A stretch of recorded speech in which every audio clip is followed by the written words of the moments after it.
फिर भी दोस्तों बात इतनी गहरी थी कि 22 साल तक टीसीजी, केसीजी और बेसीजी मिलके भी मुझे नहीं समझा पाए, है ना। तो कितने लोग हैं आज जो बिल्कुल पहली बार इस प्रोग्राम में आए हैं? बिल्कुल पहली बार। ओह वेरी गुड, बहुत अच्छी संख्या है। एक बार जोरदार तालियां नए साथियों के लिए। तो दोस्तों मैं भी आप ही की तरह इस सिस्टम में बिल्कुल नया हूं, घबराने की जरूरत नहीं है ना। आप नए हैं, मैं भी बिल्कुल इस सिस्टम में बिल्कुल नया हूं।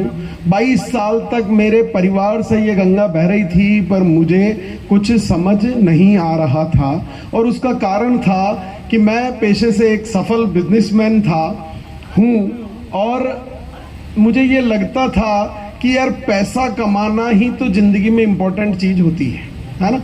और वो मैं कमा रहा था और मुझे लगता था कि भाई कैसे भी हो पैसा कमाना है, चाहे वो बिजनेस करके कमाऊं, चाहे वो नौकरी करके कमाऊं और चाहे वो मैं आरसीएम करके कमाऊं, क्या फर्क पड़ता है ना। पर क्या हुआ, एक वैश्विक घटना जो घटी, कोविड की घटना, है ना। तो कोविड की घटना के दौरान एक अजीब वाकया हुआ कि मेरी फैक्ट्री जो है वो बंद हो गई। पूरा हिंदुस्तान बंद हो गया, लॉकडाउन हो गया, पूरा इंडिया बंद। तो फैक्ट्री बंद तो इनकम भी बंद।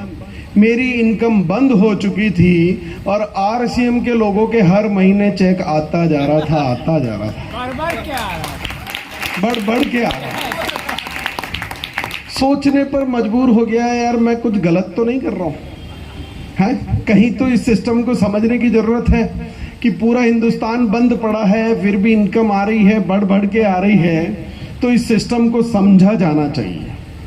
फिर इस सिस्टम को थोड़ा समझने की कोशिश की। तो जिस बिजनेस के बारे में मैंने आपको बताया, इतना बड़ा व्यवसाय मेरा है, करोड़ों रुपए का मैंने इन्वेस्टमेंट कर रखा है, कई हजार कर्मचारी मेरे यहाँ काम करते हैं, कई तरह के मैंने फैक्ट्री लगाने के लिए कई मशीनें हैं, कई इंजीनियर्स काम कर रहे हैं, बिजली का बिल मुझे भरना पड़ता है, मुझे गवर्नमेंट से पॉल्यूशन डिपार्टमेंट से एनओसी लेनी पड़ती है, लेबर डिपार्टमेंट से एनओसी लेनी पड़ती है, पुलिस विभाग लगता है, कई तरह के विभाग लगते हैं, कई तरह के झंझट होते हैं। फिर उस कपड़े को बनाने के लिए करोड़ों रुपए का इन्वेस्टमेंट, फिर उसके बाद उसे उधार बेचना पड़ता है, फिर वापस पैसा मांगना पड़ता है, कुछ पैसा डूब जाता है, कुछ आ जाता है। इतने सारे झमेले पालने के बाद मैं अच्छा खासा पैसा कमा रहा था, पर ये सारे झमेले मुझे भुगतने पड़ रहे थे। और मैंने चेक किया कि मेरी ही तरह जिस बिजनेस का मैं मालिक हूं, उसी तरह के एक बिजनेस में मात्र एक कर्मचारी के तौर पर काम करने वाले आदरणीय मुकेश कोठारी सर, कितने लोग जानते होंगे?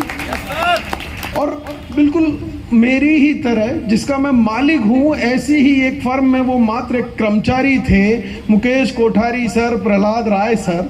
और जब मैंने उनसे देखा कि आज उनकी इनकम जो है वो मेरा करोड़ों रुपए का इन्वेस्टमेंट करने के बाद जितनी मेरी इनकम है, बिना एक भी रुपया लगाए वो उतनी ही इनकम ले रहे थे इस सिस्टम से, है ना। लाखों रुपया कमा रहे थे, उसके लिए उन्हें कोई फैक्ट्री भी नहीं लगानी पड़ी, कोई स्टाफ नहीं रखना पड़ा, कोई झंझट, कोई झमेला नहीं। बड़े मजे से काम करते हैं, अपनी मौज होती है तो काम करते हैं और मौज होती है तो आराम करते हैं और मेरी ही बराबर वो इनकम लेते हैं। तो ये बात मुझे 22 साल तक सर ने जैसा कहा था, सर ने जैसा बताया था कि किसी को क्या सर ने कहा था, रंग देखकर समझ में आएगा, ढंग देखकर समझ में आएगा, हाँ, और कोई तंग होकर के समझ में आएगा, है ना।